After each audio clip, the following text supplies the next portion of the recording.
ಎಲ್ರಿಗೂ ನಮಸ್ಕಾರ. ಈ ವಿಡಿಯೋದಲ್ಲಿ ನಾವು ಒಂದು ನಮ್ಮ ರೆಸ್ಯೂಮೆ ಹೇಗೆ ಮಾಡ್ಬೇಕಂತ ನೋಡುವ ಕನ್ನಡದಲ್ಲಿ. ನಾನೇನ್ ಮಾಡ್ತೀನಿ ಅಂದ್ರೆ, ಇದು ನಂದು ಇಂಗ್ಲಿಷ್ದಲ್ಲಿ ಬರ್ದಿದ್ದು ನಂದು ರೆಸ್ಯೂಮೆ ಇದೆ, ಅಪ್ಡೇಟೆಡ್ ರೆಸ್ಯೂಮೆ. ನಾನಿದು ಇಂಗ್ಲಿಷ್ದಲ್ಲಿ ಬರ್ದಿದೆ, ಆದರೆ ಎಕ್ಸ್ಪ್ಲೇನ್ ಕನ್ನಡದಲ್ಲಿ ಮಾಡ್ತೀನಿ. ನಿಮ್ಮ ರೆಫರೆನ್ಸಿಗೆ ಬೇಕಿದ್ರೆ ನಾನು ಕನ್ನಡದಲ್ಲಿ ಬರ್ದಿದ್ದು ಟೆಂಪ್ಲೇಟ್, ರೆಸ್ಯೂಮೆ ಟೆಂಪ್ಲೇಟ್ ನಾನು ಡಿಸ್ಕ್ರಿಪ್ಷನ್ ಅಲ್ಲಿ ಅಟ್ಯಾಚ್ ಮಾಡಿರ್ತೀನಿ. ನಿಮ್ಗೆ ಬೇಕಿದ್ರೆ ನೀವು ಇದು ತಗೊಳ್ಬಹುದು. ಮತ್ತೆ ನೀವು ಇಲ್ಲಿ ನೋಡಿ, ನಿಮ್ಮ ಹೆಸರು ಅಂತ ಬರ್ದಿದೆ, ಇಲ್ಲಿ ಇದ್ರ ಜಾಗದಲ್ಲಿ ನಿಮ್ಮ ಹೆಸರು, ನನ್ನ ಹೆಸರು ಕೇತನ್, ನಾನು ಇಲ್ಲಿ ಕೇತನ್ ಅಂತ ಆಗ್ಬಹುದು. ನಿಮ್ಮ ಫೋಟೋ ಇದೆ, ಫೋಟೋ ಆಗ್ಬಹುದು. ಇಲ್ಲಿ ಇಮೇಲ್ ಐಡಿ ಮುಂದೆ ಇಲ್ಲಿ ನಿಮ್ದು ಏನಾದ್ರು ಇಮೇಲ್ ಐಡಿ ಇದೆ ಅದು ಹಿಂಗೆ ಹಾಕ್ಬಹುದು. ಆಯ್ತಾ? ಸೊ ಇದೊಂದು ಅಟ್ಯಾಚ್ ಮಾಡ್ತೀನಿ.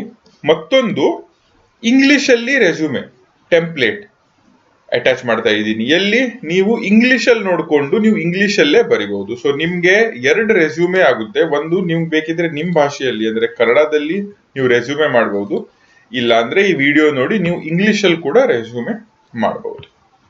ರೆಸ್ಯೂಮೆದಲ್ಲಿ ಒಂದು ಸಂಕ್ಷಿಪ್ತವಾಗಿ ಏನ್ ಹಾಕ್ಬೇಕು ಅಂತ ಇವಾಗ ನಾವು ನೋಡುವ. ಮೇಲೆ ನೀವು ನೋಡಿದ್ರೆ ನಾನೊಂದು ಬ್ರೀಫ್ ಆಗಿ ಸಂಕ್ಷಿಪ್ತವಾಗಿ ನನ್ನ ಹೆಸರು, ನನ್ನ ಫೋಟೋ, ನನ್ನ ಪರ್ಸನಲ್ ಡೀಟೇಲ್ಸ್, ಕಾಂಟ್ಯಾಕ್ಟ್ ಡೀಟೇಲ್ಸ್ ಹಾಕಿದ್ದೀನಿ. ಅದಾದ್ಮೇಲೆ ನಂದು ವೈಯಕ್ತಿತ್ವ ವಿವರಣೆ ಅಂದ್ರೆ ಪರ್ಸನಲ್ ಡೀಟೇಲ್ಸ್, ನನ್ನ ಹೆಸರು, ತಂದೆ ತಾಯಿ, ಹುಟ್ಟಿದ ಸ್ಥಳ, ನನ್ನ ಶಿಕ್ಷಣ ಎಷ್ಟಾಗಿದೆ, ಅಣ್ಣ ತಂಗಿ ಇದ್ದಾರ, ಇದೆಲ್ಲ ನಂದು ವೈಯಕ್ತಿತ್ವ ವಿವರಣೆ ಸೆಕ್ಷನ್ ದಲ್ಲಿ ನಾನು ಇದೆಲ್ಲ ಹಾಕಿದ್ದೀನಿ. ಅದಾದ್ಮೇಲೆ ಕೆಲಸದ ಅನುಭವ, ನನ್ನ ಕೆಲಸದ ಅನುಭವ, ಮತ್ತೆ ಫುಲ್ ಟೈಮ್, ಪಾರ್ಟ್ ಟೈಮ್ ಅಂತ ಎರಡು ಭಾಗ ಮಾಡಿದ್ದೀನಿ. ಫುಲ್ ಟೈಮ್ ಅಂದ್ರೆ ಪೂರ್ಣ ಸಮಯ, ಪಾರ್ಟ್ ಟೈಮ್ ಅಂದ್ರೆ ಅರೆ ಕಾಲ, ಸ್ವಲ್ಪ ಸಮಯ. ಸೊ ಆ ಕೆಲಸದ ಅನುಭವ ಮುಗ್ದ್ಮೇಲೆ ನಾನು ನಾವು ಶಿಕ್ಷಣ ಮಾಡಿದ್ದೇವೆ, ಯಾವ ವರ್ಷದಲ್ಲಿ ಏನ್ ಶಿಕ್ಷಣ ಪ್ರಾಪ್ತಿ ನಾವು ಪಡೆದಿದ್ದೇವೆ ಅಂತ ನಾನು ಅದು ಶಿಕ್ಷಣದಲ್ಲಿ ಹಾಕಿದ್ದೇನೆ. ಅದಾದ್ಮೇಲೆ ಪ್ರಶಸ್ತಿಗಳು ನನ್ಗೆ ಏನೇನ್ ಸಿಕ್ಕಿದೆ ಅದು ಶಿಕ್ಷಣದ ಅದು ಸೆಕ್ಷನ್ ನಂತರ ಪ್ರಶಸ್ತಿಗಳು ಸೆಕ್ಷನ್ ನಾನು ಹಾಕಿದ್ದೀನಿ. ಅದಾದ್ಮೇಲೆ ಶಿಕ್ಷಣದಲ್ಲಿ ನಂದು ಏನ್ ಸಾಧನೆಗಳಿವೆ ಅದು ಕೂಡ ಒಂದು ಸೆಪರೇಟ್ ಸೆಕ್ಷನ್. ಯಾಕಂದ್ರೆ ಶಿಕ್ಷಣ ಓದುವಾಗ ನಾನು ಏನು ಅದು ಮಾರ್ಕ್ಸ್, ಒಳ್ಳೆ ಮಾರ್ಕ್ಸ್ ಆಗ್ಲಿ, ಒಂದು ಗೋಲ್ಡ್ ಮೆಡಲ್ ಆಗ್ಲಿ, ಇಲ್ಲ ಒಂದು ಇವೆಂಟ್ ಅಲ್ಲಿ ಒಂದು ಪೇಪರ್ ಪ್ರೆಸೆಂಟೇಷನ್ ಆಗ್ಲಿ, ಅದು ನಾನು ಶಿಕ್ಷಣದ ಸಾಧನೆಗಳು ಅಲ್ಲಿ ಹಾಕಿದ್ದೇನೆ. ಅದಾದ್ಮೇಲೆ ನಾಯಕತ್ವದ ನೈತೃತ್ವ, ನೀವು ಲೀಡರ್ ಆಗಿ ಏನಾದ್ರೂ ಇನಿಷಿಯೇಟ್ ಮಾಡಿದ್ದೀರಾ, ನೈತೃತ್ವ ತಗೊಂಡಿದ್ದೀರಾ, ಅದ್ರ ಬಗ್ಗೆ ಕೂಡ ಒಂದು ಸೆಕ್ಷನ್ ಹಾಕಿದ್ದೀನಿ. ಅದಾದ್ಮೇಲೆ ಅಠ್ಯೇತರ ಚಟುವಟಿಕೆಗಳು ಅಂದ್ರೆ ಓದುದು, ಶಿಕ್ಷಣ ಬಿಟ್ಟು ಬೇರೆ ಯಾವ್ದಾದ್ರೂ ನೀವು ಸ್ಪೋರ್ಟ್ಸ್ ಆಗಿರ್ಲಿ, ಯಾವ್ದಾದ್ರು ಬೇರೆ ಕಾಂಪಿಟಿಷನ್ ಆಗಿರ್ಲಿ, ಏನಾದ್ರೂ ಓದೋದ್ ಬಿಟ್ಟು ಏನಾದ್ರೂ ನೀವು ಸಾಧನೆ ಮಾಡಿದೀರಾ, ಅದ್ರ ಬಗ್ಗೆ ಕೂಡ ನಾವು ಈ ಸೆಕ್ಷನ್ ಅಲ್ಲಿ ನನ್ನ ಬಗ್ಗೆ ನಾನು ಇದೊಂದು ಸೆಕ್ಷನ್ ಕೂಡ ಮಾಡಿದ್ದೀನಿ, ಇದೊಂದು ಭಾಗ ಮಾಡಿದ್ದೀನಿ. ಅದಾದ್ಮೇಲೆ ಲಾಸ್ಟ್ ಸೆಕ್ಷನ್ ಅಲ್ಲಿ, ಲಾಸ್ಟ್ ಭಾಗದಲ್ಲಿ ನಾನು ಕೊನೆಯ ಭಾಗದಲ್ಲಿ ನಮ್ ಭಾಷೆ ಏನ್ ಬರುತ್ತೆ ಅದ್ರ ಬಗ್ಗೆ ಕೂಡ ಒಂದು ಲಾಸ್ಟಿಗೆ ಕೊನೆಗೆ ಒಂದು ಸೆಕ್ಷನ್ ಹಾಕಿದ್ದೀನಿ. ಇದೆಲ್ಲ ಸೇರಿ ನಾನು ಇದು ಒಂದು ನನ್ನ ರೆಸ್ಯೂಮೆ ಒಂದು ಡಿಸೈನ್ ಮಾಡಿದ್ದೀನಿ. ನೀವು ಕೂಡ ಇದೇ ತರಹ ನಿಮ್ಮ ರೆಸ್ಯೂಮೆ ಒಂದು ನೀವು ಡಿಸೈನ್ ಮಾಡಬಹುದು. ಇವಾಗ ನಾವು ಬರುವ ನಮ್ಮ ಫಸ್ಟ್ ಭಾಗಕ್ಕೆ. ಫಸ್ಟ್ ಸೆಕ್ಷನ್ ಅಲ್ಲಿ ನಾವೇನ್ ಮಾಡಿದೀವಿ ಅಂದ್ರೆ ಒಂದು ಬ್ರೀಫ್ ಡಿಸ್ಕ್ರಿಪ್ಷನ್, ಸಂಕ್ಷಿಪ್ತ ವಿವರಣೆ ನಮ್ಮ ಬಗ್ಗೆ ನಾನು ಹಾಕಿದ್ದೀನಿ. ಇಲ್ಲಿ ಅದರಲ್ಲಿ ಏನ್ ಹಾಕಿದ್ದೀನಿ, ಫಸ್ಟ್ ಅಂದ್ರೆ ನನ್ನ ಹೆಸರು, ಮೋಸ್ಟ್ ಇಂಪಾರ್ಟೆಂಟ್. ಆದ್ರೆ ನೀವು ಇಲ್ಲಿ ನೀವು ನೋಡಿರ್ಬಹುದು, ನಂದು ಏನೇನು ಟೈಟಲ್, ರೆಸ್ಯೂಮೆ, CV ಏನು ಹಾಕಿಲ್ಲ. ಯಾಕೆ ಹಾಕಿಲ್ಲ ಅಂದ್ರೆ, ಇದು ಎಲ್ಲರಿಗೆ ಗೊತ್ತು. ಇವಾಗ ನೀವು ಜಾಬ್ ಅಪ್ಲೈ ಮಾಡ್ಬೇಕಂದ್ರೆ, ನೀವು ಕೆಲಸಕ್ಕೆ ಅಪ್ಲೈ ಮಾಡ್ಬೇಕಂದ್ರೆ, ಯಾರು ನೀವು ಒಂದು ಫೈಲ್ ಕಳಿಸಿದ್ರೆ ಅದು ರೆಸ್ಯೂಮೆ ಬರಿಬೇಕಂತ ನನ್ನ ಪ್ರಕಾರ ಅವಶ್ಯಕತೆ ಇಲ್ಲ. ನೀವು ಏನ್ ಮಾಡ್ಬಹುದಂದ್ರೆ, ಇಲ್ಲಿ ಮೇಲೆ ಫೈಲ್ ಇದೆ ಅಲ್ಲ, ಇಲ್ಲಿ ನೀವು ರೆಸ್ಯೂಮೆ, ನಿಮ್ಮ ಹೆಸರು ಮತ್ತೆ ರೆಸ್ಯೂಮೆ ಅಂತ ಬರೆದ್ರೆ ಸಾಕು. ಅದೇ ಫೈಲ್ ಹೆಸರಿಂದ ನಿಮ್ಮ ಎಂಪ್ಲಾಯರಿಗೆ ಗೊತ್ತಾಗುತ್ತೆ, ಇಲ್ಲೇ ಮತ್ತೆ ಬರಿಬೇಕಂತ ಇಲ್ಲ. ಆಯ್ತಾ? ಸೊ ಫಸ್ಟ್ ನಾನು ಹೆಸರು ಹಾಕಿದ್ದೀನಿ. ಅದಾದ್ಮೇಲೆ ನನ್ನೊಂದು ಫೋಟೋ ತಗೊಂಡು ಹಾಕಿದ್ದೀನಿ. ಯಾವ ಫೋಟೋ ಹಾಕಿದ್ದೀನಿ? ಒಂದು ಪಾಸ್ಪೋರ್ಟ್ ಸೈಜ್ ಸುಮ್ಮನೆ ತಗೊಂಡಿಲ್ಲ. ನಾನು ನಂದೊಂದು ಪಬ್ಲಿಕ್ ಸ್ಪೀಕಿಂಗ್ ಮಾಡುವ ಪ್ರೆಸೆಂಟೇಶನ್ ಮಾಡುವ ಫೋಟೋ, ನನ್ನ ಕೈಯಲ್ಲಿ ಮೈಕ್ ನೋಡಿರ್ಬೋದು ನೀವು, ಅದು ಫೋಟೋ ಹಾಕಿದ್ದೀನಿ. ಯಾಕೆ ಹಾಕಿದ್ದೀನಿ ಅಂದ್ರೆ, ಯಾರು ನೋಡ್ತಾರಲ್ಲ ಅವ್ರ ರೆಸ್ಯೂಮೆ ಶಾರ್ಟ್ ಲಿಸ್ಟ್ ಮಾಡೋರು, ಯಾರ ಎಂಪ್ಲಾಯಿ HR ಡಿಪಾರ್ಟ್ಮೆಂಟ್ ಕಂಪ್ನಿದು, ಅವ್ರಿಗೆ ಗೊತ್ತಾಗ್ಬೇಕು, ಹೌದಪ್ಪ ಇವ್ನು ಸ್ವಲ್ಪ ಕಾನ್ಫಿಡೆಂಟ್ ಇದ್ದಾನೆ, ನೋಡು ಈ ಫೋಟೋದಲ್ಲಿ ಅವ್ನು ಪಬ್ಲಿಕ್ ಸ್ಪೀಕಿಂಗ್ ಮಾಡ್ತಾ ಇದ್ದಾನೆ, ತುಂಬಾ ಕಾನ್ಫಿಡೆಂಟ್ ಆಗಿ ಕಾಣಿಸ್ತಾ ಇದ್ದಾನೆ. ಅದಕ್ಕೆ ಸ್ವಲ್ಪ ಕ್ವಾಲಿಟೀಸ್ ಅವರಿಗೆ, ನನ್ನ ಗುಣಗಳು ಅವ್ರಿಗೆ ಗೊತ್ತಾಗ್ಬೇಕಂತ ಇದು ನಾನು ಫೋಟೋ ಹಾಕಿದ್ದೀನಿ. ಮತ್ತೆ ನಿಮ್ಗೂ ನಾನು ಎನ್ಕರೇಜ್ ಮಾಡ್ತೀನಿ, ನೀವು ನಿಮ್ ಫೋಟೋ ಹಾಕಿ ಅಂತ. ಹೇಗೆ ಕಾಣಿಸ್ತಾರೆ ಇವರು, ಏನಿದೆ ಅಂತ ಸ್ವಲ್ಪ ಗೊತ್ತಾಗಿ. ಅದಾದ್ಮೇಲೆ ಇಮೇಲ್ ID. ಇಲ್ಲಿ ನೀವು ನೋಡಿದ್ರೆ ನಾನು 3 ಡೀಟೇಲ್ಸ್ ಕೊಟ್ಟಿದ್ದೀನಿ. ನನ್ನ ಇಮೇಲ್ ID ಕೊಟ್ಟಿದ್ದೀನಿ, ನನ್ನ ಫೋನ್ ನಂಬರ್, ಅಂದ್ರೆ ನಂಗೆ ಸಂಪರ್ಕ ಮಾಡಲು ನಾನು ಏನ್ ನಂಬರ್ ಯೂಸ್ ಮಾಡ್ತಾ ಇದ್ದೀನಿ, ಫೋನ್ ನಂಬರ್ ಯೂಸ್ ಮಾಡ್ತಾ ಇದ್ದೀನಿ ಅದು ಕೊಟ್ಟಿದ್ದೀನಿ. ಮತ್ತೆ ನಾನು ಇರುವ ಸ್ಥಳ, ಇವಾಗ ನಾನು ಎಲ್ಲಿದ್ದೀನಿ, ಸ್ಥಳ. ಫಾರ್ ಎಕ್ಸಾಂಪಲ್, ಇವಾಗ ಇದು ನನ್ನ ಮೇಲ್ ID. ಯಾರವರು ಶಾರ್ಟ್ ಲಿಸ್ಟ್ ಮಾಡಿದ್ದಾರೆ, ಅವ್ರಿಗೆ ಏನಾದ್ರು ನನಗೆ ಅಪ್ಡೇಟ್ ಸೆಂಡ್ ಮಾಡಬೇಕು, ಇಲ್ಲ ಒಂದು ಕ್ವೆಶನ್ ಪೇಪರ್ ಸೆಂಡ್ ಮಾಡಬೇಕು, ಅವ್ರು ಡೈರೆಕ್ಟ್ಲಿ ಇಲ್ಲಿ ಸೆಂಡ್ ಮಾಡಬಹುದು. ಇಲ್ಲ ಏನ್ ಡೌಟ್ ಇದೆ ಸೆಂಡ್ ಮಾಡಬೇಕಾ, ಅದು ಅವರು ಮೇಲ್ ಮಾಡಬಹುದು. ನನ್ನ ಫೋನ್ ನಂಬರ್ ಯಾಕೆ ಕೊಟ್ಟಿದ್ದೀನಿ ಅಂದ್ರೆ, ಅವರಿಗೆ ಕಾಲ್ ಮಾಡಿ ಸ್ವಲ್ಪ ಏನಾದ್ರು ಡೀಟೇಲ್ಸ್ ಬೇಕು ನನ್ನ ಬಗ್ಗೆ, ಅವ್ರಿಗೆ ಮತ್ತೇನಾದ್ರೂ ಗೊತ್ತಾಗ್ಬೇಕಾ, ಡೈರೆಕ್ಟ್ ಅವ್ರು ಇಲ್ಲೇ ನೋಡಿ ಕಾಲ್ ಮಾಡಬಹುದು ಫಸ್ಟಿಗೆ. ಮತ್ತೆ ಸ್ಥಳ, ನಾನು ಇವಾಗ ವಡೋದರ ಗುಜರಾತ್ ಅಲ್ಲಿ ಇದ್ದೀನಿ. ಯಾಕಂದ್ರೆ ಇವಾಗ ಜಾಬ್ ಎಲ್ಲೂ ಇರ್ಬೋದು, ಬೆಂಗಳೂರಲ್ಲಿ ಇರ್ಬೋದು, ಬೆಳಗಾವಿಯಲ್ಲಿ ಇರ್ಬೋದು, ತಮಿಳ್ನಾಡೋದಲ್ಲಿ ಇರ್ಬೋದು, ಡೆಲ್ಲಿಯಲ್ಲಿ ಇರ್ಬೋದು. ನಮ್ ಜಾಬ್ ಲೊಕೇಶನ್, ನಾವು ಅಪ್ಲೈ ಯಾವ್ದು ಕಂಪ್ನಿಗೆ ಮಾಡ್ತಾ ಇದೀವಲ್ರಿ, ಅಲ್ಲಿ ಎಲ್ಲೂ ಇರ್ಬೋದು. ಆದ್ರೆ ಅವ್ರಿಗೆ ಗೊತ್ತಾಗ್ಬೇಕಲ್ಲ, ಇವ್ನು ಇವಾಗ ಬೆಂಗಳೂರಲ್ಲಿ ಕೆಲಸ ಇದೆ, ಇವ್ರು ಇವಾಗ ಬರೋಡಾದಲ್ಲಿ ಇದ್ದಾರೆ, ಬರ್ಲಿಕ್ಕೆ ಸ್ವಲ್ಪ ಟೈಮ್ ಬೇಕು, ಇಮಿಡಿಯೇಟ್ ಜಾಯಿನ್ ಮಾಡ್ಲಿಕ್ಕೆ ಆಗಲ್ಲ, ಒಂದು 6-7 ದಿನ ಬೇಕು. ಮತ್ತೊಂದೇನಂದ್ರೆ, ಇವ್ರು ನೋಡಿ ಪಾಸಿಟಿವ್ ಥಿಂಗ್ ಏನಂದ್ರೆ, ಇವ್ರು ನೋಡಿ ಎಲ್ಲಾ ಬರೋಡಾದಲ್ಲೂ ಕೆಲಸ ಮಾಡಿದ್ದಾರೆ, ಇವಾಗ ಬೆಂಗಳೂರಲ್ಲಿ ಕನ್ನಡ ಬರುತ್ತೆ ಆದ್ರೂ ಅಲ್ಲಿ ಹೋಗಿ ಅವ್ರು ಕೆಲಸ ಮಾಡ್ತಾ ಇದ್ದಾರೆ. ದಟ್ ಮೀನ್ಸ್ ಅವರು ವಿಲ್ಲಿಂಗ್ನೆಸ್ ಟು ಟ್ರಾವೆಲ್, ಅದೊಂದು ಕ್ವಾಲಿಟಿ ಇದೆ. ಆ ತರ ಅವರಿಗೆ ವಡೋದರದಲ್ಲಿ ಇದ್ದಿದ್ದು ಗುಜರಾತಿ, ಹಿಂದಿ ಕೂಡ ಬರಬಹುದು ಸ್ವಲ್ಪ, ಅದು ಒಂದು ಅಡ್ವಾಂಟೇಜ್ ನಮ್ಮ ಕಂಪ್ನಿಗೆ. ಈ ತರ ಸ್ವಲ್ಪ ಅವರಿಗೆ ಐಡಿಯಾ ಗೊತ್ತಾಗ್ಬೇಕಂತ ಇದು ಡೀಟೇಲ್ಸ್ ನಾನು ಈ ಫಸ್ಟ್ ಸೆಕ್ಷನ್ ಅಲ್ಲಿ ಹಾಕಿದ್ದೀನಿ. ಇವಾಗ ಬರುವ ನಮ್ಮ ನೆಕ್ಸ್ಟ್ ಸೆಕ್ಷನ್ಗೆ, ಫಸ್ಟ್ ಅದು ಟೈಟಲ್ ಡಿಸ್ಕ್ರಿಪ್ಷನ್ ಸೆಕ್ಷನ್ ಆದ್ಮೇಲೆ ಮುಂದಿನ ನಮ್ದು ಭಾಗದಲ್ಲಿ ಇದು ನಾನು ಪರ್ಸನಲ್ ಡೀಟೇಲ್ಸ್ ಅಂದ್ರೆ ವೈಯಕ್ತಿತ್ವ ವಿವರಣೆ, ನಮ್ಮ ಬಗ್ಗೆ ಏನ್ ಸ್ವಲ್ಪ ಡೀಟೇಲ್ಸ್ ಹಾಕ್ಬಹುದು. ಏನ್ ಡೀಟೇಲ್ಸ್ ಹಾಕ್ಬಹುದು? ಇವಾಗ ನಾನೇನ್ ಹಾಕಿದ್ದೀನಿ ಅಂದ್ರೆ, ನನ್ನ ಪೂರ್ಣ ಹೆಸರು, ತಂದೆಯ ಹೆಸರು, ತಾಯಿಯ ಹೆಸರು, ತಾಯಂದಿರ ಹೆಸರು, ಜನ್ಮದ ದಿನಾಂಕ, ಡೇಟ್ ಆಫ್ ಬರ್ತ್, ಹುಟ್ಟಿದ ಸ್ಥಳ, ಜನ್ಮ ಸ್ಥಳ, ಅದಾದ್ಮೇಲೆ ಅತ್ಯುನ್ನತ ಶಿಕ್ಷಣ, ಹೈಯೆಸ್ಟ್ ಎಜುಕೇಶನಲ್ ಕ್ವಾಲಿಫಿಕೇಶನ್. ಇವಾಗ ನಾನು ಬಿ ಮೆಕ್ಯಾನಿಕಲ್ ಇಂಜಿನಿಯರಿಂಗ್ ಹಾಕಿದ್ದೀನಿ, ನೀವು ಬೇಕಾದ್ರೆ ನೀವು PhD ಮಾಡಿದ್ರೆ PhD ಹಾಕ್ಬಹುದು, MBBS ಮಾಡಿದ್ರೆ MBBS ಹಾಕ್ಬಹುದು. ನಿಮ್ಗೇನ್ ಬೇಕು, ನೀವು ITI 10th ಪಾಸ್ ಇದ್ರೆ 10th ಪಾಸ್ ಹಾಕ್ಬಹುದು. ಹೈಯೆಸ್ಟ್, ನಿಮ್ದು ಅತ್ಯುನ್ನತ ಏನ್ ಮಾಡಿದ್ದೀರಾ ಅದು ಹಾಕ್ಬೇಕು.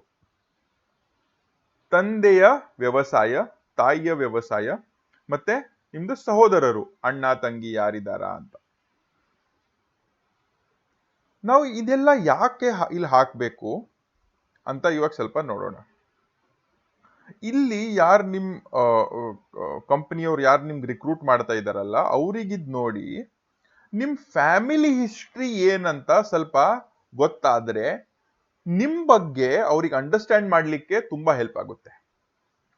ಇವಾಗ ಇಲ್ಲಿ ನೋಡಿ, ನನ್ನ ತಂದೆಯವರು ರಿಟೈರ್ಡ್ ಕೆನರಾ ಬ್ಯಾಂಕ್ ಮ್ಯಾನೇಜರ್ ಇದ್ದಾರೆ, ಮತ್ತೆ ತಾಯಿ ಒಂದು LIC ದಲ್ಲಿ HGA ಆಗಿದ್ದಾರೆ. ಅಂದ್ರೆ LIC, ಕೆನರಾ ಬ್ಯಾಂಕ್ ಎರಡು ಗವರ್ಮೆಂಟ್ ಆಫ್ ಇಂಡಿಯಾದು ಕಂಪನೀಸ್, ಅಂದ್ರೆ ಗವರ್ಮೆಂಟ್ ಸೆಕ್ಟರ್ ಅಲ್ಲಿ ಇಬ್ರು ಕೆಲಸ ಮಾಡ್ತಾ ಇದ್ದಾರೆ. ಅದಕ್ಕೆ ಅದ್ರ ಬಗ್ಗೆ ಅವ್ರಿಗೇನೋ, ತಂದೆ ತಾಯಿಯವರು ಇಬ್ರು ಗವರ್ಮೆಂಟ್ ಅಲ್ಲಿ ಇದ್ದಾರೆ ಅಂದ್ರೆ ಇವನಿಗೂ ಸ್ಟೆಬಿಲಿಟಿ ಸ್ವಲ್ಪ ಜಾಸ್ತಿ ಇಷ್ಟ ಆಗಿರ್ಬಹುದು. ಸ್ಟೆಬಿಲಿಟಿ ಅಂದ್ರೆ ಒಂದೇ ಕಂಪನಿಯಲ್ಲಿ ಒಂದು 10 ವರ್ಷ 20 ವರ್ಷ ಇರ್ಬಹುದು, ಆ ತರ ಒಂದು ಐಡಿಯಾ. ನಾನು ತಪ್ಪಾಗಿರ್ಬೋದು, ಬಟ್ ಹಿಂಗೆ ಒಂದು ಐಡಿಯಾ ಅವ್ರಿಗೆ ಬರ್ಬೋದು. ಇಲ್ಲ ಎಲ್ಲಿ ಹುಟ್ಟಿದಾರೆ ಇವರು, ಬೆಳಗಾವಿದಲ್ಲಿ ಹುಟ್ಟಿದಾರಾ, ಬೆಳಗಾವಿ.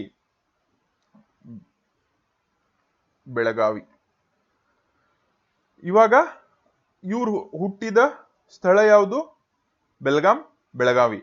ಸೊ ಬೆಳಗಾವಿದಲ್ಲಿ ಹುಟ್ಟಿದಾರಂದ್ರೆ ಅದ್ರ ಬಗ್ಗೆ ಏನಾದ್ರೂ ಐಡಿಯಾ, ಮಹಾರಾಷ್ಟ್ರ ಬಾರ್ಡರ್ ಇದೆ ಇದು, ಇವರಿಗೆ ಮಾತಾಡ್ಲಿಕ್ಕೆ ಕನ್ನಡ ಬರ್ಬೋದು ಹಾಗೂ ಮರಾಠಿ ಕೂಡ ಬರ್ಬೋದು, ಯಾಕಂದ್ರೆ ಅದು ಬಾರ್ಡರ್ ಅಲ್ಲಿ ಇದೆ.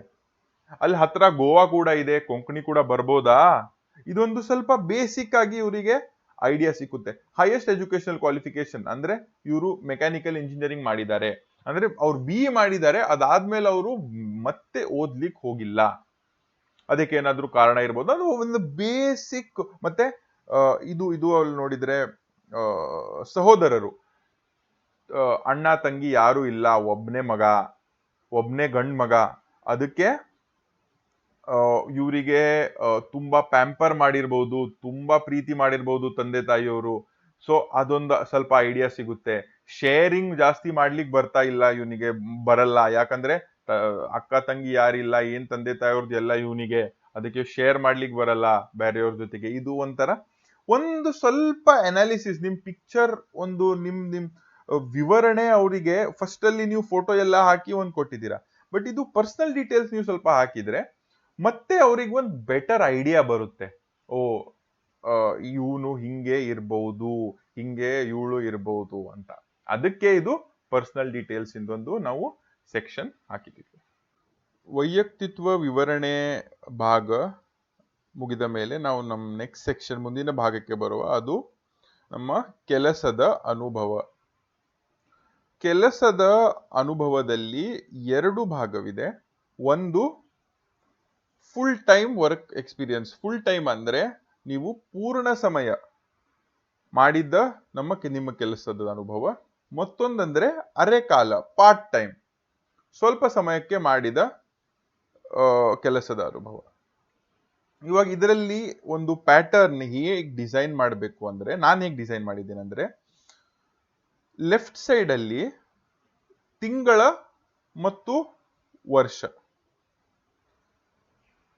ದಿಂದ, ಇವಾಗ ಇಲ್ಲಿ ನೋಡಿ, ಮಾರ್ಚ್ 2023ರಿಂದ ಆನ್ವರ್ಡ್ಸ್ ಅಂತ ಹಾಕಿದ್ದೀನಿ, ಅಂದ್ರೆ ಇಂದಿನವರೆಗೆ ನಾನು ಏನ್ ಕೆಲಸ ಮಾಡ್ತಾ ಇದ್ದೀನಿ, ಚೀಫ್ ಟೆಕ್ನಿಕಲ್ ಆಫೀಸರ್ ಆಗಿದ್ದೀನಿ. ಇದು ನನ್ನ ಕಂಪನಿಯಲ್ಲಿ ನಂದಿದ್ದ ಒಂದು ಪೊಸಿಷನ್, ಒಂದು ಪಾತ್ರೆ. ಯಾವ ಕಂಪನಿಯಲ್ಲಿ ಈ ಪಾತ್ರೆ, ಯಾವ ಕಂಪನಿಯಲ್ಲಿ, Meer calibration services OPC private limited, ಇದು ಕಂಪನಿಯ ಹೆಸರು. ಮತ್ತೆ ಎಲ್ಲಿದೆ ಈ ಕಂಪನಿ? ವಡೋದರ, ಗುಜರಾತ್. ಸೊ ಮತ್ತೊಂದ್ಸಲ ಎಕ್ಸ್ಪ್ಲೇನ್ ಮಾಡ್ತೀನಿ. ಫಸ್ಟ್ ಇದು ಯಾವ ತಿಂಗಳು, ಯಾವ ವರ್ಷದಿಂದ ಎಲ್ಲಿಯವರೆಗೆ, ಆಯ್ತಾ? ಸೊ ಇದು ಮಾರ್ಚ್ 23ರಿಂದ ಇಂದಿನವರೆಗೆ ನನ್ನ ಪಾತ್ರೆ, ಒಂದು ಚೀಫ್ ಟೆಕ್ನಿಕಲ್ ಆಫೀಸರ್ ಆಗಿದ್ದೀನಿ.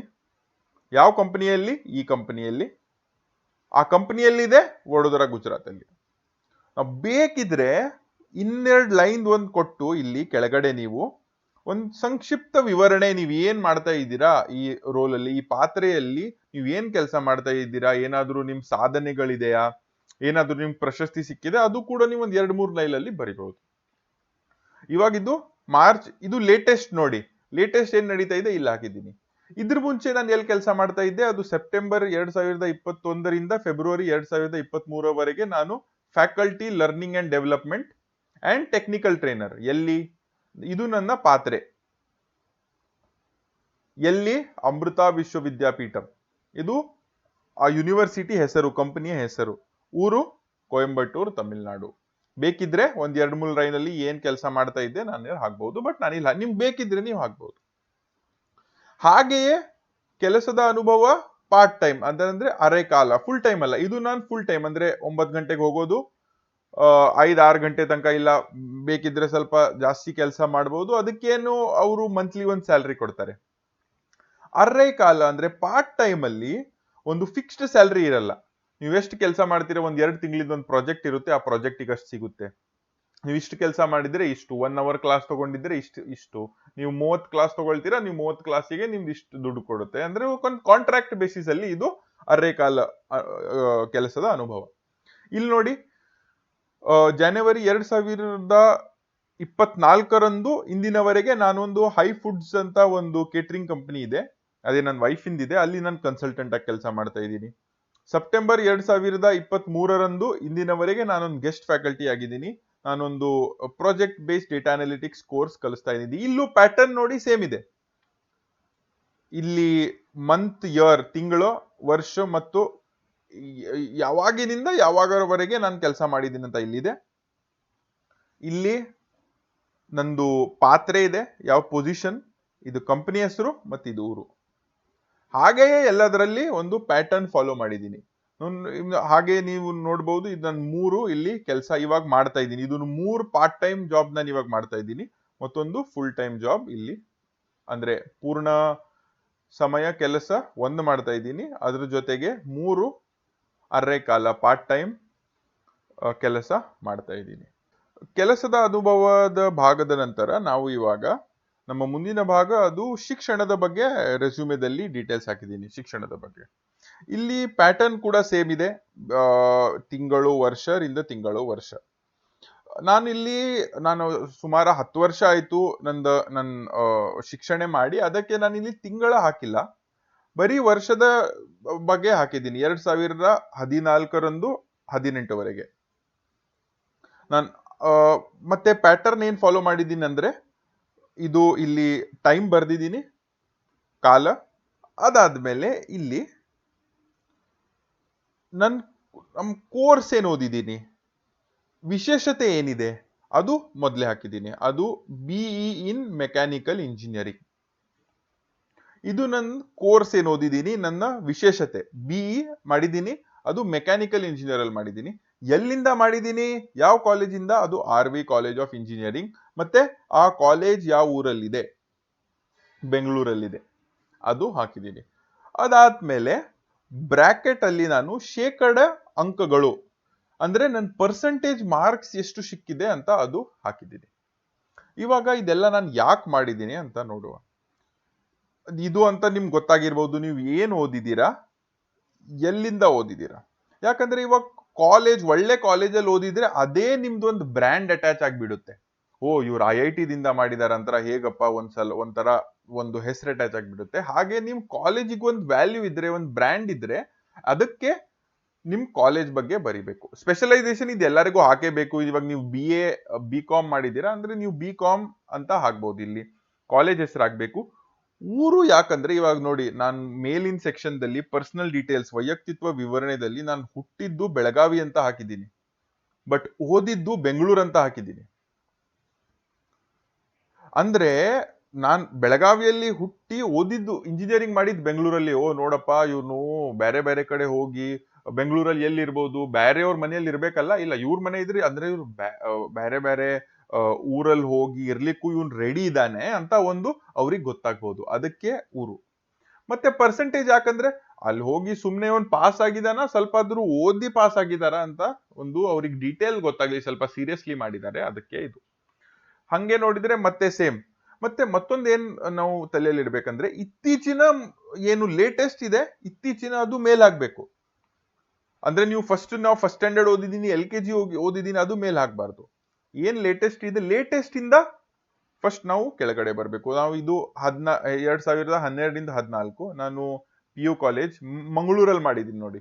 ಸೊ ಇಂಜಿನಿಯರಿಂಗ್ ಬೆಂಗಳೂರಲ್ಲಿ ಓದಿದ್, ಮಂಗಳೂರಲ್ಲಿ, ಮತ್ತೆ ಪರ್ಸೆಂಟೇಜ್ ಕೂಡ ಚೆನ್ನಾಗಿದೆ.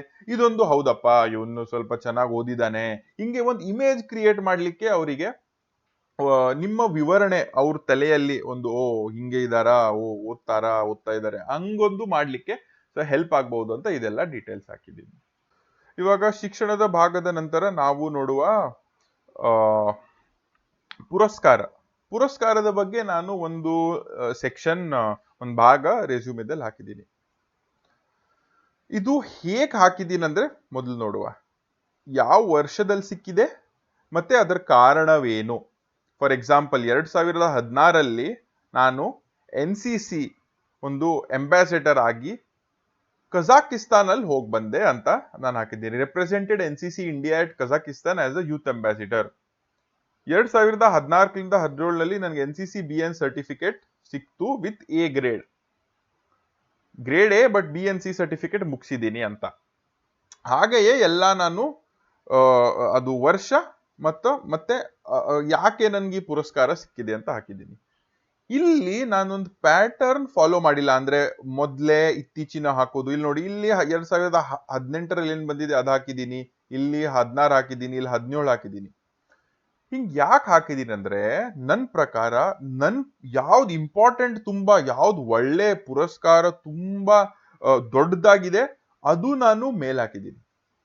ನಾನು ಬೇರೆ ಕಂಟ್ರಿಗೆ ಇಂಡಿಯಾಗೆ ರೆಪ್ರೆಸೆಂಟ್ ಮಾಡಿ ಬಂದಿದ್ದೀನಿ, ಅದಕ್ಕೆ ಇದು ಮೇಲಿದೆ. ಅದಾದ್ಮೇಲೆ NCC B ಸರ್ಟಿಫಿಕೇಟ್ ಮೇಲ್ ಹಾಕಿದ್ದೀನಿ. ಬೇರೆ ಅದು ಒಂದು ನನ್ನ ಕಾಲೇಜಿಂದ ಒಂದು ಅವಾರ್ಡ್ ಸಿಕ್ಕಿದ್ದು ನಾನು ಇಲ್ಲಿ ನೋಡಿ ಕೆಳಗಡೆ ಹಾಕಿದ್ದೀನಿ. ಇದು ನಾವು ನಮ್ ಜಾಬ್ ಯಾವ ಅಪ್ಲೈ ಮಾಡ್ತೀವಲ್ಲ ಅದ್ರ ಪ್ರಕಾರ ನಾವು ಅಪ್ಲೈ ಮಾಡಬಹುದು. ಇವಾಗ ನಿಮ್ದು ಯಾವ್ದಾದ್ರು ನೀವು ಒಂದು ಸ್ಪೋರ್ಟ್ಸ್ ರಿಲೇಟೆಡ್ ಜಾಬ್ ಅಲ್ಲಿ ನೀವು ಒಂದು ಕೋಚ್ ಆಗಿ ಜಾಬ್ ಅಪ್ಲೈ ಮಾಡ್ತಾ ಇದ್ದೀರಾ. ಅಲ್ಲಿ ನೀವು NCC ಬಗ್ಗೆ, ನಿಮ್ ಫಿಟ್ನೆಸ್ ಬಗ್ಗೆ, ನೀವು ಬ್ಯಾಡ್ಮಿಂಟನ್ ಆಡಿರೋ ಬಗ್ಗೆ, ನೀವು ಫುಟ್ಬಾಲ್ ಆಡಿರೋ ಬಗ್ಗೆ ಯಾವ್ದಾದ್ರು ಅವಾರ್ಡ್ ಸಿಕ್ಕಿದೆ ಅದು ಮೇಲ್ ಹಾಕ್ಬೇಕು. ಅದೇ ನಿಮ್ಗೆ ಯಾವ್ದಾದ್ರು ಸಾಫ್ಟ್ವೇರ್ ಕೆಲಸ ಇದೆ, ಡೆಸ್ಕ್ ಜಾಬ್ ಇದೆ, ಅಲ್ಲಿ ನೀವು ಬೇರೆ ನಿಮ್ ಕಾಲೇಜಲ್ಲಿ, ಸ್ಕೂಲಲ್ಲಿ ನೀವು ಆ ತರದ್ ಏನ್ ಕೆಲಸ ಮಾಡಿದೀರಾ ಅದ್ರ ಬಗ್ಗೆ ನಿಮ್ಗೆ ಏನಾದ್ರೂ ಅವಾರ್ಡ್ ಸಿಕ್ಕಿದೆಯಾ ಅದು ಮುಂದೆ ಬರುತ್ತೆ.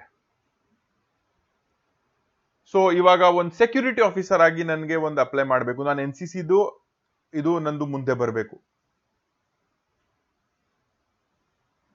ಅದೇ ತರ ನೀವು ಇದರಿಂದ ನೀವು ಆಟ ಆಡಬಹುದು. ನಿಮ್ ಜಾಬಿಗೆ, ನಿಮ್ ಜಾಬ್ ಪ್ರೊಫೈಲ್ ಪ್ರಕಾರ ಯಾವ್ದು ಇಂಪಾರ್ಟೆಂಟ್ ಆಗುತ್ತೆ ಅದು ಮೇಲ್ ಬರಬೇಕು, ಬೇರೆ ಎಲ್ಲ ಕೆಳಗಡೆ ಬರಬಹುದು. ಪ್ರಶಸ್ತಿ ಪುರಸ್ಕಾರಗಳ ಭಾಗದ ನಂತರ ನಾವು ಶೈಕ್ಷಣಿಕ ಸಾಧನೆಗಳ ಬಗ್ಗೆ ನೋಡುವ. ಅಕಾಡೆಮಿಕ್ ಅಚೀವ್ಮೆಂಟ್ಸ್, ಇಲ್ಲಿ ಪ್ಯಾಟರ್ನ್ ಸೇಮ್ ಇದೆ, ಕಾಲ ಮತ್ತೆ ಕಾರಣ.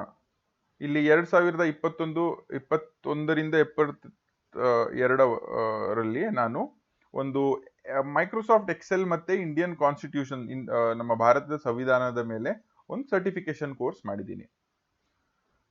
2014ರಿಂದ 18ರವರೆಗೆ ನಾನು ನಮ್ಮ ಕಾಲೇಜಲ್ಲಿ ಒಂದು ಟೆಕ್ನಿಕಲ್ ಟೀಮ್, ಅದು ನಾವು ಕಾರ್ಗಳನ್ನು ಡಿಸೈನ್ ಮಾಡ್ತೀವಿ. ಆ ಕಾರ್ಗಳನ್ನು ಡಿಸೈನ್ ಮಾಡಿ ನಾವು ಅದು ಆಲ್ ಇಂಡಿಯಾ ಕಾಂಪಿಟಿಷನ್ಸ್ ಇರುತ್ತೆ, ಅಲ್ಲಿ ಪಾರ್ಟಿಸಿಪೇಟ್ ಮಾಡ್ತೀವಿ. ಅದ್ರದ್ದು ಒಂದು ವಿವರಣೆ ಕೊಟ್ಟಿದ್ದೀನಿ ಇಲ್ಲಿ. ನಾನು ಇದು ಯಾಕೆ ಕೊಟ್ಟಿದ್ದೀನಿ ಅಂದ್ರೆ, ನಾನು ಓದಿದ್ದು ಮೆಕ್ಯಾನಿಕಲ್ ಇಂಜಿನಿಯರಿಂಗ್, ಹೌದಾ. ಮೆಕ್ಯಾನಿಕಲ್ ಇಂಜಿನಿಯರಿಂಗ್ ಅಲ್ಲಿ ಆಟೋಮೊಬೈಲ್ ಇಂಜಿನಿಯರಿಂಗ್ ಒಂದು ಸಬ್ ಪಾರ್ಟ್. ಅದಕ್ಕೆ ನಾನು ಇದು ನನ್ನ ಶೈಕ್ಷಣಿಕ ಸಾಧನೆಗಳು, ನಾನು ಮೆಕ್ಯಾನಿಕಲ್ ಇಂಜಿನಿಯರಿಂಗ್ ಏನು ಓದಿದ್ದೀನಲ್ಲ ಅದೇ ಓದಿ ಅದನ್ನು ಇಲ್ಲಿ ಅಪ್ಲೈ ಮಾಡಿ ಒಂದು ಕಾರ್ ಎಲ್ಲ ಡಿಸೈನ್, ಒಂದು ಟೀಮ್ ಅಲ್ಲಿ ಕಾರ್ ಡಿಸೈನ್ ಮಾಡಿ ಒಂದು ಕಾಂಪಿಟಿಷನ್ ಅಲ್ಲಿ ಪಾರ್ಟಿಸಿಪೇಟ್ ಮಾಡಿ ಬಂದಿದೀವಂತ ಇಲ್ಲಿ ಹಾಕಿದ್ದೀನಿ. ಇವಾಗ ಶೈಕ್ಷಣಿಕ ಸಾಧನೆಗಳನ್ನು ನೋಡಿದ ಮೇಲೆ ಮುಂದಿನ ಭಾಗ ನಾವು ನಾಯಕತ್ವದ ನೇತೃತ್ವ, ಲೀಡರ್ಶಿಪ್ ಇನಿಷಿಯೇಟಿವ್ಸ್, ಇದೊಂದು ಭಾಗ ನಾನು ಹಾಕಿದ್ದೇನೆ. ಈ ಭಾಗ ಹಾಕುವ ಕಾರಣ ಏನೆಂದರೆ, ಯಾರು ನಿಮ್ ಎಂಪ್ಲಾಯರ್, ಯಾರು ನಿಮ್ ಜಾಬ್ ಕೊಡ್ತಾ ಇದ್ದಾರೆ, ಅವ್ರು ನಿಮ್ ರೆಸ್ಯೂಮೆ ಯಾವಾಗ ನೋಡ್ತಾರಲ್ಲ, ಇವರು ಸುಮ್ನೆ ಕುತ್ಕೊಂಡಿರ್ತಾರ, ಕೆಲಸ ಸುಮ್ನೆ ಏನ್ ಹೇಳಿದ ಅದೇ ಮಾಡ್ತಾರ. ಇವ್ರು ಅವರೇ ಬಂದು ಇದು ಪ್ರಾಬ್ಲಮ್ ಇದೆ, ಇದು ಹೇಗೆ ಸಾಲ್ವ್ ಮಾಡ್ಬೋದು, ಇದು ಏನ್ ಮಾಡ್ಬೋದು, ಅವರೇ ಇದಕ್ಕೊಂದು ನೈತೃತ್ವ ಅವ್ರು ತಗೊಳ್ತಾರಾ ಇಲ್ಲ ಅಂತ ಒಂದು ತೋರ್ಸ್ಲಿಕ್ಕೆ, ನೋಡಿ ನಾನು ಇಲ್ಲಿ ಕೆಲಸ ಮಾಡ್ತಾ ಇದ್ದೆ, ಆ ಕೆಲಸ ಮಾಡುವಾಗ ಇದು ಪ್ರಾಬ್ಲಮ್ ನೋಡಿದ್ದೀನಿ, ಮತ್ತೆ ಆ ಪ್ರಾಬ್ಲಮ್ ನೋಡಿ ತಾನೇ ಸಾಲ್ವ್ ಮಾಡಿದ್ದೀನಿ, ಅದಕ್ಕೆ ಒಂದು ಸೊಲ್ಯೂಷನ್ ಕೊಟ್ಟಿದ್ದೀನಿ ಅಂತ ತೋರಿಸ್ಲಿಕ್ಕೆ ಇದು ಸೆಕ್ಷನ್ ಹಾಕಿದ್ದೀನಿ. ಇವಾಗ ಪ್ಯಾಟರ್ನ್ ಸೇಮ್ ಇದೆ, ಯಾವ ಕಾಲ ಹಾಕಿದ್ದೀನಿ, ಅದಾದ್ಮೇಲೆ ಆ ಕಾಲದಲ್ಲಿ ನಾನು ಏನ್ ಮಾಡಿದ್ದೀನಿ ಅಂತ. Automated the attendance collection process for over 480 online sessions across 6 locations for over 2000 students using MS Excel. ನಾನು ಮೈಕ್ರೋಸಾಫ್ಟ್ ಎಕ್ಸೆಲ್ ಇಂದ ನಮ್ದು ಒಂದು ಸ್ಪೆಷಲ್ ಒಂದು ಕ್ಲಾಸ್ 2000 ಸ್ಟೂಡೆಂಟ್ಸಿಗೆ ಬೇರೆ ಅವ್ರ ಮನೆಯಲ್ಲಿ ಕೂತ್ಕೊಂಡು ಅಟೆಂಡ್ ಮಾಡ್ತಾ ಇದ್ರು. ಅವ್ರಿಗೆ ಅಟೆಂಡೆನ್ಸ್ ಹೇಗೆ ತಗೊಳ್ಬೇಕು ಅಂತ ಯಾರಿಗೂ ಗೊತ್ತಾಗ್ತಿರ್ಲಿಲ್ಲ. ಹಾಜರಾತಿ ಅವ್ರು ಇದಾರಾ ಇಲ್ವಾ, ಸುಮ್ನೆ ಅಟೆಂಡ್ ಮಾಡ್ತಾ ಇದ್ದಾರಾ, ಅದು ಹೇಗೆ ಡೌನ್ಲೋಡ್ ಮಾಡೋದು, ಅವ್ರದ್ದು ಎಲ್ಲಾರ್ದು ಅಟೆಂಡೆನ್ಸ್ ತಗೊಂಡು ಅದೊಂದು ನಾನು ಆಟೋಮೆಟಿಕ್ ಮಾಡಿಬಿಟ್ಟಿದ್ದೆ ಎಕ್ಸೆಲ್ ಇಂದ ಯೂಸ್ ಮಾಡಿ. ಎಕ್ಸೆಲ್ ತಗೊಂಡು ಅದ್ರ ಫಂಕ್ಷನ್ಸ್ ಎಲ್ಲ ಯೂಸ್ ಮಾಡಿ ನಾನು ಮಾಡಿಬಿಟ್ಟಿದ್ದೆ. ಅದು ಒಂದು ನಾನೇ, ನನ್ಗೆ ಯಾರು ಹೇಳಿಲ್ಲ ಮಾಡ್ಲಿಕ್ಕೆ, ನಾನು ತಾನೇ ಅದು ನನ್ಗೆ ಅನಿಸ್ತು ಅದು ಮಾಡ್ಬೇಕಂತ, ಇದೊಂದು ಇಶ್ಯೂ ಇದೆ, ಇದು ಸಾಲ್ವ್ ಮಾಡಬಹುದು, ಅದಕ್ಕೆ ನಾನು ಮಾಡಿದ್ದೆ. ಹಾಗೆ ನಾನು 2021ರಲ್ಲಿ ಒಂದು ಫ್ಯಾಕಲ್ಟಿ ಡೆವಲಪ್ಮೆಂಟ್ ಪ್ರೋಗ್ರಾಮ್ ನಾನು ಎಲ್ಲಿ ಕೆಲಸ ಮಾಡ್ತಾ ಇದ್ದೆ, ಅದು ಅಧ್ಯಾಪಕರಿಗೆ ಒಂದು ಅವ್ರಿಗೆ ಡೆವಲಪ್ ಮಾಡ್ಲಿಕ್ಕಂತ ಒಂದು ಕಾರ್ಯಕ್ರಮ ಅವರು ನಡೆಸಿದ್ರು. ಆ ಕಾರ್ಯಕ್ರಮದ ಎಲ್ಲ ಅದ್ ನಡೆಸುವುದು, ಅದರ ಸಂಘಟನೆ ಎಲ್ಲ ನಾನೇ ಮಾಡಿದ್ದು ಅಂತ ಇಲ್ಲೊಂದು ಹಾಕಿದ್ದೀನಿ. ಹಾಗೆ ಯೋಗ ಡೇ ನಮ್ಮ ಕಾಲೇಜಲ್ಲಿ, ಮತ್ತೆ ರಕ್ತದಾನ ಮಾಡುವ ಕಾರ್ಯಕ್ರಮಗಳೆಲ್ಲ ಅದು ಆರ್ಗನೈಸ್ ಮಾಡಿದ್ದೀನಿ ಅಂತ. ಇದು ನಂದು ಏನು, ಅದೇ ಇದೆಲ್ಲ ನಾನ್ ಮಾಡಿದ್ದು.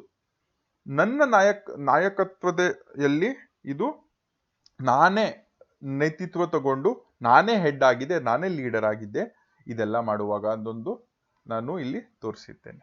ಇವಾಗ ನಾಯಕತ್ವ ನೈತಿತ್ವದ ಭಾಗ ಆದ ಮೇಲೆ ನಾನು ಎಕ್ಸ್ಟ್ರಾ ಕರಿಕ್ಯುಲರ್ ಆಕ್ಟಿವಿಟೀಸ್, ಪಠ್ಯೇತರ ಚಟುವಟಿಕೆಗಳು ಅಂದ್ರೆ ಓದುದು, ಶಿಕ್ಷಣದ ಏನು ಇದು ಅದ್ ಬಿಟ್ಟು ಬೇರೆ ಏನು ಕೆಲಸದಲ್ಲಿ ಇಲ್ಲ ಚಟುವಟಿಕೆಗಳು ಏನ್ ಮಾಡಿದ್ದೀನಿ ಅದ್ರ ಬಗ್ಗೆ ಸ್ವಲ್ಪ ವಿವರಣೆ ನಾನು ಇಲ್ಲಿ ಕೊಟ್ಟಿದ್ದೀನಿ. ಪ್ಯಾಟರ್ನ್ ಸೇಮ್ ಆಗಿದೆ, ಕಾಲ ಮತ್ತು ಕಾರಣ. ಸೊ ಇವಾಗ ಇಲ್ಲಿ ನೋಡಿ, 14ರಿಂದ 18ರವರೆಗೆ ನಾನೊಂದು ರೋಡ್ ಟ್ರ್ಯಾಕ್ ಕ್ಲಬ್ ನಮ್ಮ ಕಾಲೇಜಲ್ಲಿ ನಾನೊಂದು ಮೆಂಬರ್ ಆಗಿದ್ದೆ. 14ರಲ್ಲಿ ಒಂದು ಸರ್ಟಿಫಿಕೇಶನ್ ಕೋರ್ಸ್ ಸ್ಟಾಕ್ ಮಾರ್ಕೆಟ್ ಅಲ್ಲಿ ಮಾಡಿದ್ದೀನಿ ನಾನು. 2018ರಲ್ಲಿ ಒಂದು ಆಂಟರ್ಪ್ರಿನರ್ಶಿಪ್ ಸೆಲ್ ನಮ್ಮ ಕಾಲೇಜಲ್ಲಿ ಒಂದು ಗ್ರೂಪ್ ಇತ್ತು, ಅದ್ರ ಒಂದು ಮೆಂಬರ್ ಆಗಿದ್ದೆ. ಹಾಗೆಯೇ 2012ರಲ್ಲಿ ನಂದು ನಮ್ಮ ಸ್ಕೂಲಲ್ಲಿ ನಾನು ಒಂದು ಬ್ಯಾಡ್ಮಿಂಟನ್ ಕಾಂಪಿಟೇಷನ್ ಅಲ್ಲಿ ಡಿಸ್ಟ್ರಿಕ್ಟ್ ಲೆವೆಲ್ ಭಾಗವಹಿಸಿದ್ದೇನೆ. ನಾನು ತಬ್ಲಾ ಎಕ್ಸಾಮ್ ಕ್ಲಿಯರ್ ಮಾಡಿದ್ದೇನೆ. ನನ್ನ ಕರಾಟೆದಲ್ಲಿ ಗ್ರೀನ್ ಬೆಲ್ಟ್ ಕೂಡ ನನ್ಗೆ ಸಿಕ್ಕಿದೆ. ಇದೊಂದು ಏನಂದ್ರೆ, ನೀವು ನಿಮ್ಮ ಎಕ್ಸ್ಟ್ರಾ ಕರಿಕ್ಯುಲರ್ ಪಠ್ಯೇತರ ಚಟುವಟಿಕೆಗಳು ಹಾಕಿದ್ರೆ ಏನೊಂದು ಯಾಕೆ ಹಾಕ್ತೀವಿ ಅಂದ್ರೆ, ಇವರು ಬರೀ ಓದಲ್ಲ, ಓದ್ತಾರೆ, ಒಳ್ಳೆ ಓದ್ತಾರೆ, ಬಟ್ ಓದೋದ್ ಬಿಟ್ಟು ಕೂಡ ಬೇರೆ ಕೆಲಸ ಮಾಡಿದ್ದಾರೆ ನೋಡಿ. ತಬ್ಲಾ ಕೂಡ ಆಡ್ತಾರೆ, ಕರಾಟೆ ಕೂಡ ಮಾಡಿದ್ದಾರೆ, ಬ್ಯಾಡ್ಮಿಂಟನ್ ಆಡ್ತಾರೆ, ಕಾಲೇಜಲ್ಲಿ ಇಷ್ಟೆಲ್ಲ ಗ್ರೂಪ್ಸ್ ಅಲ್ಲಿ ಇದ್ರು. ಅಂದ್ರೆ ಇವರು ಒಂದು ವರ್ಸಿಟೈಲ್ ಇದ್ದಾರೆ, ಡೈನಮಿಕ್ ಆಗಿದ್ದಾರೆ. ಮತ್ತೆ ಅವ್ರು ಟೈಮ್ ಮ್ಯಾನೇಜ್ಮೆಂಟ್ ಮಾಡ್ಲಿಕ್ಕೆ ಇವ್ರಿಗೆ ಬರುತ್ತೆ, ಯಾಕಂದ್ರೆ ಓದೋದ್ರಲ್ಲೂ ಇವ್ರಿಗೆ 81% ಸಿಕ್ಕಿದೆ. ಅದಾದ್ಮೇಲೆ ಇವರು ರೋಡ್ ಟ್ರ್ಯಾಕ್ಟ್ ಅಲ್ಲಿ ಇದ್ರು, ಅಲ್ಲಿದ್ರು, ಇಲ್ಲಿದ್ರು, ತಬ್ಲಾ ಬಾರಿಸ್ತಾರೆ. ಇದೆಲ್ಲ ಮಾಡ್ಲಿಕ್ಕೆ ಒಂದು ಟೈಮ್ ಮ್ಯಾನೇಜ್ಮೆಂಟ್ ಸ್ಕಿಲ್ಸ್ ಬೇಕಲ್ಲ, ಎಲ್ಲರಿಗೂ 24 ಗಂಟೆ ಇದೆ. ಅದಕ್ಕೆ ಇದು ಒಂದು ಡೈನಮಿಕ್ ವರ್ಸಿಟಾಲಿಟಿ, ಇವ್ರ ವರ್ಸಿಟೈಲ್ ಪರ್ಸನಾಲಿಟಿ. ನಮ್ಮ ಕಂಪನಿಯಲ್ಲಿ ಬಂದ್ರೆ ನೋಡಿ, ಇವ್ರು ಟೈಮ್ ಚೆನ್ನಾಗಿ ಮ್ಯಾನೇಜ್ ಮಾಡ್ತಾರೆ, ಟೀಮ್ ಲೀಡ್ ಒಳ್ಳೆಯಾಗಿ ಮಾಡಬಹುದು ಇವರು, ಇದೆಲ್ಲ ಬರುತ್ತೆ. ಏನಾದ್ರು ಕಲ್ಚರಲ್ ಪ್ರೋಗ್ರಾಮ್ ಇದ್ರೆ ಆರ್ಗನೈಸ್ ಕೂಡ ಮಾಡಬಹುದು. ಅದೆಲ್ಲ ಕ್ವಾಲಿಟೀಸ್ ತೋರಿಸ್ಲಿಕ್ಕಂತ ಇದೊಂದು ಪಠ್ಯೇತರ ಚಟುವಟಿಕೆಗಳು ಎಕ್ಸ್ಟ್ರಾ ಕರಿಕ್ಯುಲರ್ ಆಕ್ಟಿವಿಟೀಸಿನ ಭಾಗ ಇಲ್ಲಿ ನಾನು ಹಾಕಿದ್ದೇನೆ. ಇವಾಗ ಎಕ್ಸ್ಟ್ರಾ ಕರಿಕ್ಯುಲರ್ ಆಕ್ಟಿವಿಟೀಸ್ ಭಾಗದ ನಂತರ ನಮ್ಮ ಲಾಸ್ಟ್ ಸೆಕ್ಷನ್, ರಿಸ್ಯೂಮೇದ ಲಾಸ್ಟ್ ಸೆಕ್ಷನ್ಗೆ ಬರ್ತಾ ಇದ್ದೀವಿ. ಅದೇನಂದ್ರೆ ಭಾಷೆಗಳು. ನಮ್ಗೆ ಯಾವ ಭಾಷೆಗಳು ಬರುತ್ತೆ ಅಂತ ಇದೊಂದು ಭಾಗ ನಾನು ಹಾಕಿದ್ದೀನಿ. ಇದ್ರ ಪ್ಯಾಟರ್ನ್ ಏನಿದೆ, ಭಾಷೆಯ ಹೆಸರು, ಮತ್ತೆ ಆ ಭಾಷೆಯ ಬಗ್ಗೆ ನಿಮ್ಗೆ ಓದ್ಲಿಕ್ಕೆ ಬರುತ್ತಾ, ಬರೀಲಿಕ್ಕೆ ಬರುತ್ತಾ, ಇಲ್ಲ ಮಾತಾಡ್ಲಿಕ್ಕೆ ಬರುತ್ತಾ. For example, English, Hindi, Kannada, Marathi ನನಗೆ ಓದ್ಲಿಕ್ಕೆ, ಬರೀಲಿಕ್ಕೆ ಮತ್ತೆ ಮಾತಾಡ್ಲಿಕ್ಕೆ 3 ಬರುತ್ತೆ. ಕೊಂಕಣಿ ನನಗೆ ಬರೀ ಮಾತಾಡ್ಲಿಕ್ಕೆ ಬರುತ್ತೆ. ತಮಿಳ್ ಮತ್ತೆ ಗುಜರಾತಿ ನಾನಿವಾಗ ಮಾತಾಡಲು ಇಲ್ಲ ಬರೆಯಲು ನಾನು ಇನ್ನು ಕಲಿತಾ ಇದ್ದೀನಿ. ಲರ್ನಿಂಗ್ ಅಂದ್ರೆ ನಾನು ಕಲಿತಾ ಇದ್ದೀನಿ ಅಂತ ಹಾಕಿದ್ದೀನಿ. ಇದು ನಾನು ಯಾಕೆ ಹಾಕಿದ್ದೀನಿ ಅಂದ್ರೆ, ಇವಾಗ ಒಂದ್ ಕಂಪನಿ ಒಂದ್ ಕಡೆಗಿರಲ್ಲ. ನಿಮ್ಗೆ ಹೈದರಾಬಾದಿಗೆ ಒಂದು 2 ಇಯರ್ಸಿಗೆ ಹೈದರಾಬಾದಿಗೆ ಅವ್ರು ಹಾಕ್ಬಹುದು.